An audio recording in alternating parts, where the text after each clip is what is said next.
अस्सलाम वालेकुम, क्या हाल चाल है? उम्मीद करती हूँ कि खैरियत से होंगे और खुश होंगे। तो आज हमारे यहाँ का मौसम बड़ा ही सुहाना, बड़ा ही पुरलुत्फ़ है, बहुत अच्छा लग रहा है, हल्की-हल्की सी हवा चल रही है, हल्की सी बारिश के साथ। तो बहुत अच्छा लग रहा था, तो ऐसे में दिल किया ना कि कुछ अच्छा-सा बनाकर खाते हैं, खाने में ऐसा कुछ बनाते हैं जिससे तबीयत खुश हो जाए, बड़ी रॉयल वाली फीलिंग आए। तो हमने डिसाइड किया आज हम बनाते हैं मुगलई डिश जिसका नाम है नरगिसी कोफ्ता। बहुत कम घरों में बनती है, हम भी बहुत कम बनाते हैं, लेकिन आज मूड है जो हो गया तो हमने सोचा चलो बना लेते हैं। वैसे आम तौर पे इंडियन मॉम्स ना इसको कम बनाती हैं बचत की वजह से, क्योंकि इसमें 2-2 चीज़ें यूज़ होती हैं, जिसको हम अलग-अलग करके 2 डिश बना लेते हैं, जैसे अंडा और कीमा। तो अगर जो अंडे हम इसमें फिल करते हैं ना, उसका हम अलग से सालन बना लेते हैं और जो कीमे के हम कोफ्ते इसमें लगाते हैं ना, ऊपर लेयर जो लगाते हैं, वो कोफ्ता बना के अलग डिश हो जाती है। तो इस वजह से आम तौर पे घरों में कम बनता है ये, लेकिन जब बड़ा ही स्पेशल कोई मौका होता है तो बनाते हैं। तो आज मेरा भी ऐसे ही मूड हुआ कि थोड़ा-सा स्पेशल बनाते हैं। तो उसके लिए हमने लिया कीमा और कीमे में हमने डाला है लहसुन अदरक का पेस्ट 2 चम्मच भर करके और नमक, मिर्च, धनिया, ज़ीरा और ज़ीरा नहीं सॉरी वो गरम मसाला डाला है और उसमें हमने कश्मीरी लाल मिर्च डाली है ताकि अच्छा-सा कलर आ जाए और फिर हमने एक बार मिक्सर चला दिया है। ताकि ग्राइंड हो जाए अच्छी तरीके से, सारे मसाले जो हैं यकजान हो जाएँ। और मेरा ग्राइंडर जो था ना वो थोड़ा छोटा था वरना हम भुना हुआ बेसन भी उसमें डाल देते और तकरीबन 100 ग्राम के करीब उसमें हमने बेसन डाल दिया है। कीमा जो था मेरा वो तकरीबन 350 ग्राम था और हम इसकी जो सही तादाद है ना डिस्क्रिप्शन में लिख देंगे, आप वहाँ से चेक कर लीजिएगा। तो आप बिल्कुल वैसे ही बना लीजिएगा और अगर वरना तो यहाँ पे आपको समझ में आ रहा होगा कि हमने कौन-सा सामान कितना लिया है, दिख रहा है। और हमारी नाप आमतौर से यही चम्मच जो घर में यूज़ होता है, जिसको हम लोग चाय वाला चम्मच बोलते हैं ना, वो उसी से होती है क्योंकि ये सारे घरों में होता है और अगर हम नाप वाला चम्मच यूज़ करेंगे तो कुछ के पास होता है, कुछ के पास नहीं होता है, तो उसमें थोड़ी मुश्किल होती है। तो हमारी नाप ऐसी होती है कि कोई भी बना सकता है, कहीं पर भी बना सकता है। तो वो हमने मिक्स करके अच्छी तरीके से एक तरफ रख दिया साइड में और अब हमने इधर चढ़ा दिया है तेल और प्याज़ हमने कट कर ली है तकरीबन 3 आंडी बड़ी-बड़ी सी, उसको हम फ्राई करेंगे। तो जब तक तेल हमारा गरम हो रहा है, इधर रफली चॉप कर लेते हैं टमाटर, ये 2 टमाटर हैं। और टमाटर जब कट गए हमारे तो हमने 3 हरी मिर्च लिए हैं, इनको कट किया है, कट करने के बाद इसको हम अपने जार में डाल देंगे पीसने के लिए। लेकिन अभी सिर्फ़ ये 2 चीज़ें नहीं पीसेंगे, बल्कि और भी मसाला डालेंगे। लेकिन चूँकि खाना जब बनाते हैं ना तो थोड़ी जल्दी भी होती है, टाइम की बचत भी होती है। तो जब तक तेल गरम हमारा हो रहा था, हमने ये चीज़ कट कर ली है। अब उधर तेल इतनी देर में हो गया तो इसमें प्याज़ डाल के हम फ्राई कर लेंगे। और इसको उस वक़्त तक चलाते रहेंगे, उलटते-पुलटते रहेंगे, जब तक कि ये पिंक ना हो जाए अच्छे से। और तो जब तक प्याज़ हो रही है क्योंकि उसमें भी टाइम लगता है, इधर इसमें हमने और मसाले ऐड कर दिए हैं। 1 चम्मच डाला है ज़ीरा, आधा चम्मच से कम है काली मिर्च, 4 लौंग, 4 इलायची है। और इसको डाल करके अब हम इसकी एक अच्छा-सा पेस्ट बना लेंगे, यानी ग्रेवी बनाने के लिए इसका पेस्ट बना लेंगे। तो जब तक और सब हमने काम किए ना, तो हमारी प्याज़ उतनी देर में हो गई थी, तो इसको एक छोटे वाले जार में डाल दिया है और ठंडा कर लिया है प्याज़ को हमने निकालने के बाद। फिर उसमें 6-7 काजू डाले हैं और 6-7 बादाम डाले हैं। अगर आपके पास ना हो, तो जो भी चीज़ है वो डाल दीजिए और अगर नहीं है तो हटा ही दीजिए, कोई बात नहीं है। ऐसे भी अच्छा लगेगा, बस प्याज़ पीस लीजिए और उसमें जो है थोड़ी-सी 2 चम्मच तकरीबन या 1 चम्मच अपने उसमें मिला दीजिए। हमने 2 चम्मच मिलाई है अपने कीमे में और बाकी जो है वो आप अपने ग्रेवी में डाल दीजिएगा। और फिर इसी अमेज़े को आप थोड़ा-सा लीजिए, लेने के बाद इसको रोटी की शेप में आप अपने हाथ में फैला लीजिए, थोड़ा दबीज़ रखिएगा ताकि फटने ना पाए फ्राई करने में। और फिर इसके ऊपर अंडा रखिए, जो बॉयल किए थे ना हमने अंडे, उसी को एक अंडा रखिए और इसको चारों तरफ से अच्छी तरीके से कवर कर दिए, बिल्कुल बराबर है उसमें, कम ज़्यादा ना हो, नहीं तो फिर कहीं से अगर पतला होगा, कहीं मोटा होगा तो फिर शेप अच्छा नहीं आएगा और फट जाएगा। हालाँकि हमने थोड़ी-सी कंजूसी की थी, थोड़ा कीमा बचा लिया था, पूरा ही हालाँकि 6 अंडे पे लगता है इतना, लेकिन हमने बचा लिया था कि थोड़ा टिफ़िन में बच्चों को सुबह दे देंगे कबाब के शक्ल में, तो इसकी वजह से मेरी लेयर ना थोड़ी पतली हो गई। और हाँ, जब अंडा इसमें रख रहे हो ना तो इसमें सुराख ज़रूर कर लीजिएगा, वरना अंडा फट जाता है ना तो काफ़ी नुकसान हो जाता है, कभी चेहरे पे पड़ जाता है तो जल जाता है चेहरा, हाथ वगैरह।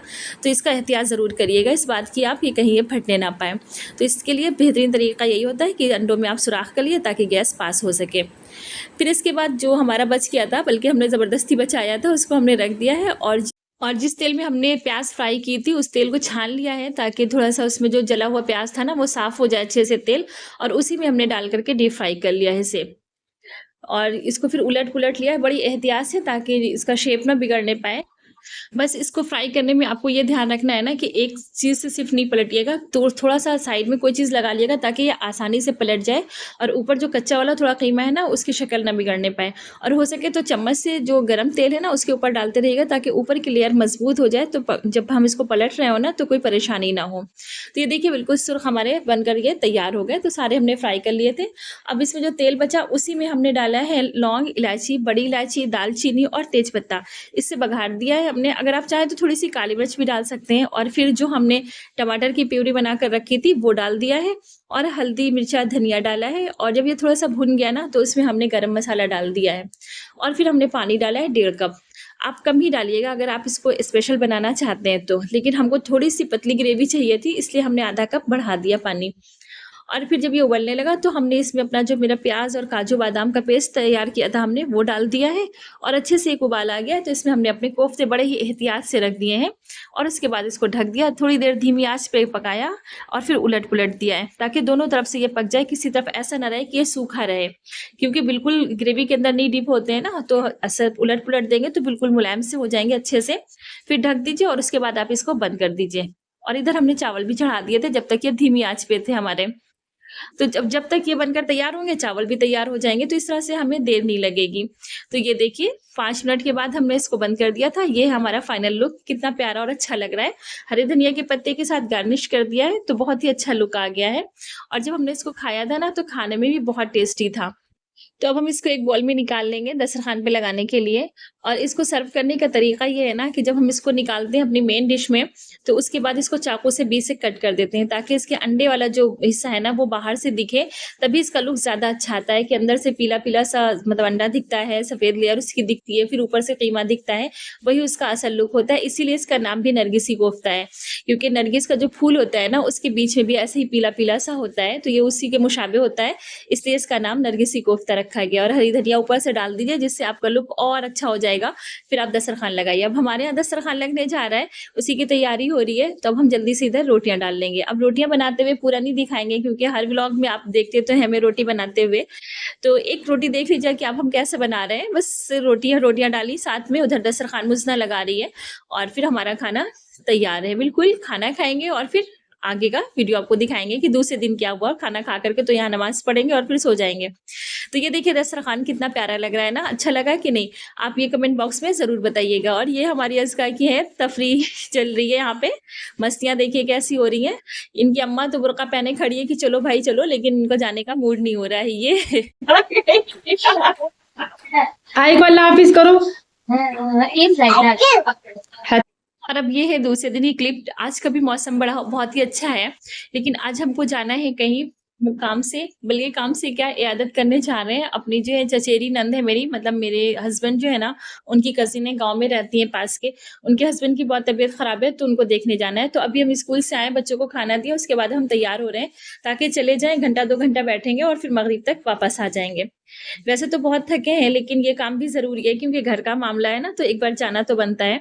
तो वही हमने थोड़ी-सी तैयारी की है क्योंकि अब इयादत करने जा रहे हैं तो कोई ज़्यादा तो तैयारी नहीं है, बस सिंपल से कपड़े पहन लिए हैं, थोड़ी-सी क्रीम लगाई, लिपस्टिक लगाई और बुर्का पहन लिया और अब हम जा रहे हैं। हवा बहुत अच्छी चल रही है तो बड़ा अच्छा भी लगेगा रास्ते में और वहाँ के भी हम आपको कुछ क्लिप्स दिखाएँगे। बहुत शानदार रास्ता है, जब जाते हैं ना तो दिल करता है कि बस ऐसे ही घूमते रहें। बागों के बीच से रास्ता जाता है, बड़ी हरियाली है और आजकल तो खैर बारिश हो रही है ना तो और भी अच्छा लगता है। तो ये देखिए हम लोग निकल गए और बादल देखिए कितने अच्छे से हैं। मौसम इतना अच्छा हो रहा था और रास्ता इतना खूबसूरत था, बिल्कुल बागों के बीच से जाते हुए और नदी पतली सी बह रही है। इतना अच्छा लग रहा था कि पता ही नहीं चला इतना लंबा रास्ता कब कर लिया। हमें तो लगा कि बस 5-10 मिनट में पहुंच गए, हालांकि तकरीबन पौन घंटा लगा था हमें जाते हुए, 45-50 मिनट में पहुंचे होंगे, जबकि काफी तेज बाइक चल रही थी।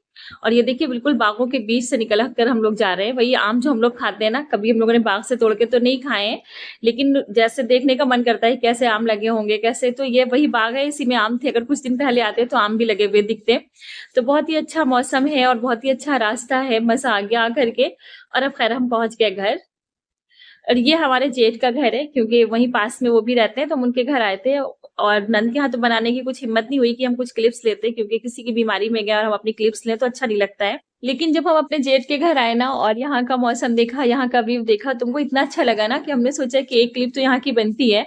तो हमने आप लोगों के लिए ये छोटी-सी क्लिप ली है। तो आप बताइएगा आपको यहाँ का मौसम कैसा लगा और यहाँ का व्यू कैसा लगा? अगर अच्छा लगा होगा प्लीज़ तो लाइक करिएगा और शेयर करिएगा और सब्सक्राइब करना बिल्कुल ना भूलिएगा। अब हम हो रहे हैं वापस और आप वापसी का रास्ता देखिए कैसा लगता है। तो इसी के साथ हमारे व्लॉग का आज एंड होता है। अब मिलते हैं एक नए वीडियो के साथ, तब तक के लिए अल्लाह हाफ़िज़।